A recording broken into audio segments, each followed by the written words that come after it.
दोस्तों, इस चैप्टर की शुरुआत होती है वहां से जहां वांग लिली की मदद करने के बाद अपने कमरे की तरफ जा रहा होता है। तभी पीछे से वांग हान मुस्कुराते हुए कहता है, सी यू लेटर लिली। लिली उसे जाते हुए आवाज लगाती है और कहती है, वांग हान, मैंने तुम्हें जिस रात्रिभोज में आमंत्रित किया था उसे मत भूलना। वांग हान हल्का सा मुस्कुराकर जवाब देता है, ठीक है, इसे हम किसी और समय तय कर लेंगे। इतना कहकर वह आगे बढ़ जाता है और राहत की सांस लेते हुए खुद से कहता है, मुझे तो कभी पता ही नहीं था कि लिली का इतना बेबाक रूप भी है। सच में औरतें बहुत डरावनी होती हैं। Scene change. अब सीन शिफ्ट होता है वांग हान के कमरे में। लेकिन जैसे ही वांग हान दरवाजा खोलता है, वह अंदर का नजारा देखकर चौंक जाता है, क्योंकि कमरे में जांग तांग बिकिनी पहनकर उसका इंतजार कर रही होती है। उसे देखते ही वांग हान थोड़ा गुस्से में कहता है, क्या आप थोड़ा ढंग के कपड़े नहीं पहन सकती? घर में छोटे बच्चे भी हैं। जांग तांग मुस्कुराते हुए जवाब देती है, आपको किस बात का डर है? अगर किसी ने देख लिया तो नुकसान तो आपको ही होगा। यह सुनकर वांग हान चिढ़ जाता है और कहता है, बकवास बंद करो और पहले अपने कपड़े पहनो। फिर वह गंभीर होकर पूछता है, एक बात बताओ, क्या लिन जुएफू के साथ तुम्हारा व्यापार जीवन बढ़ाने वाली दवाओं से जुड़ा हुआ है? यह सुनते ही जांग तांग चौंक जाती है और कहती है, हाँ, लेकिन तुम्हें यह कैसे पता चला? वांग हान गहरी आवाज में जवाब देता है, इस प्रोजेक्ट को पहले ही पूर्वी यूरोप के लोग निशाना बना चुके हैं। एबिस नाम का संगठन 7 पतित देवदूत भेज चुका था और उन्होंने लगभग लिन जुएफू को मार ही डाला था। यह सुनकर जांग तांग गुस्से में कहती है, उन कमीनों की हिम्मत तो देखो। वांग हान गंभीर होकर चेतावनी देता है, एबिस को रोकना आसान नहीं है। उन्हें बस पैसे चाहिए और पैसे मिलते ही वो कुछ भी कर सकते हैं। इसलिए तुम्हें जल्दी से कोई हल निकालना होगा।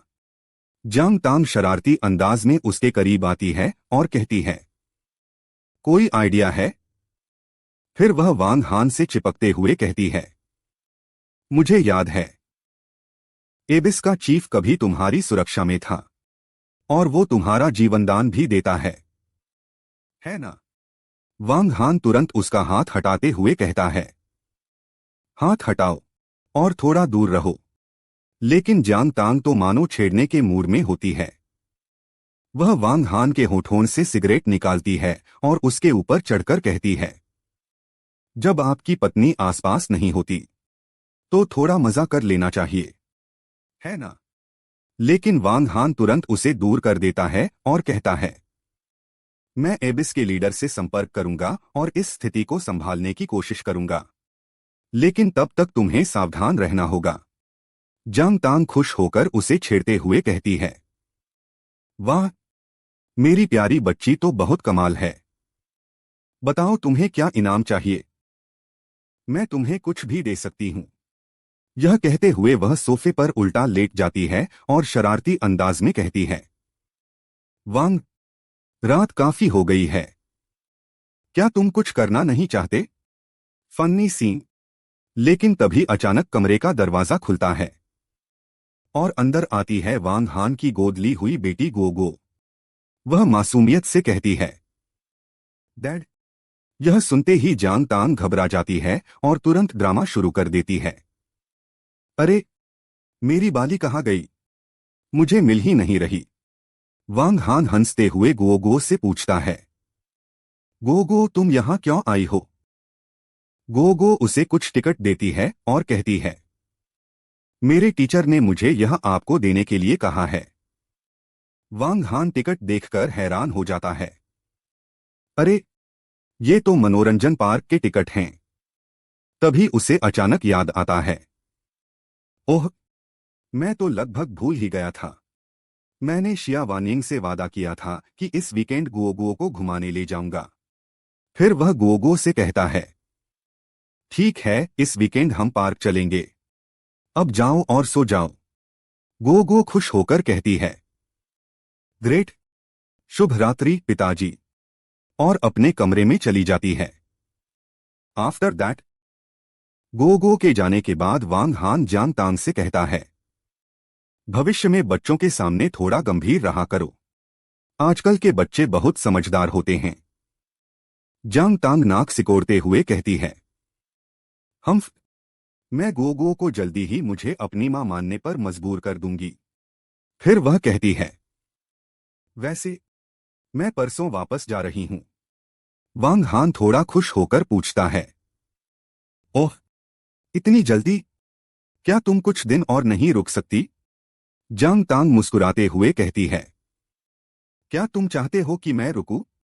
फिर खुद ही कहती है, ठीक है, तो मैं कुछ और दिन रुक जाती हूं। लेकिन तभी वांग हान उसकी उम्मीद तोड़ देता है, नहीं, मेरा मतलब था कि तुम्हें वैसे भी चले जाना चाहिए। जांग तांग गुस्से में कहती है, वो कमीनी, मैं उस सुक्युई से जरूर हिसाब बराबर करूंगी। उसकी हिम्मत कैसे हुई मेरे आदमी को चुराने की। Scene shift. अब सीन शिफ्ट होता है जुएफू के घर पर। बाहर दो गार्ड खड़े होते हैं, लेकिन अचानक पीछे से कोई आता है और चाकू से एक ही वार में पहले गार्ड को खत्म कर देता है। दूसरा गार्ड तुरंत बंदूक निकालता है, लेकिन उससे पहले ही पीछे से एक और वार होता है और दोनों गार्ड वहीं ढेर हो जाते हैं।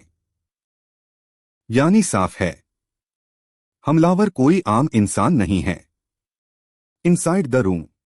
उसी समय जुएफू और सुई कमरे में सो रहे होते हैं। अचानक दरवाजा खुलता है और अंदर आती है एक रहस्यमयी लड़की। उसे देखकर दोनों डर जाती हैं। जुएफू पूछती है, तुम कौन हो? वह लड़की ठंडी आवाज में कहती है, क्या तुम्हारे पास कहने के लिए कोई अंतिम शब्द हैं? यह सुनते ही जुएफू तुरंत सुई के सामने आ जाती है और कहती है, तुम्हारा निशाना मैं हूं, उसे मत छुओ। लेकिन तभी वह लड़की अपनी उंगली होठों पर रखकर चुप रहने का इशारा करती है और सुई की गर्दन पर बड़ा चाकू रख देती है। तभी अचानक उसका फोन बजता है। वह फोन उठाकर कहती है, क्या हुआ? दूसरी तरफ से आवाज आती है, मेडूसा, नया आदेश, मिशन रद्द। मेडूसा हैरान होकर कहती है, क्या? फोन से जवाब आता है, यह आदेश स्वयं सम्राट ने दिया है। यह सुनते ही मेडूसा थोड़ी देर चुप रहती है, फिर सुई और जुएफू की तरफ देखकर कहती है, आज तुम लोग किस्मत वाली हो। और यह कहकर खिड़की से बाहर कूदकर गायब हो जाती है। After attack. उसके जाते ही गार्ड अंदर आ जाते हैं और पूछते हैं, मिस, क्या आप ठीक हैं? उसी समय जुएफू के चाचा भी वहां पहुंचते हैं। वह बाहर गार्ड की लाश देखकर हैरान होकर कहते हैं, दोनों को एक ही वार में मार दिया। क्या कमाल का कौशल है।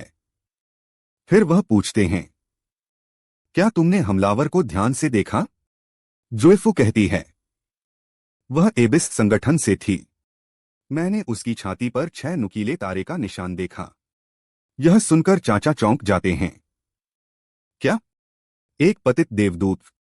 सुई भी बताती है, वह हमें मारने ही वाली थी, लेकिन तभी उसे फोन आया और मिशन रद्द हो गया। चाचा सोचते हुए कहते हैं, यह सम्राट आखिर है कौन? मैंने चीन में इसके बारे में कभी नहीं सुना। Next morning. अगली सुबह लिली सड़क पर खड़ी होकर टैक्सी रोकने की कोशिश कर रही होती है, लेकिन तभी वहां वांग हान बाइक लेकर आ जाता है। वह मुस्कुराकर कहता है, लिली, क्या आपको टैक्सी नहीं मिल रही? लिली खुश होकर कहती है, हाँ वांग हान, लेकिन आज तुम कार क्यों नहीं लाए? वांग हान जवाब देता है, सुई की कार खराब हो गई है। आइए मैं आपको लिफ्ट दे देता हूं। लिली मुस्कुराकर कहती है, ठीक है, धन्यवाद, और बाइक पर बैठ जाती है। वह वांग हान को पकड़ लेती है। तभी वांग हान मुस्कुराते हुए कहता है, संकोच मत कीजिए, मजबूती से पकड़िए, और इसी के साथ दोनों बाइक पर निकल जाते हैं।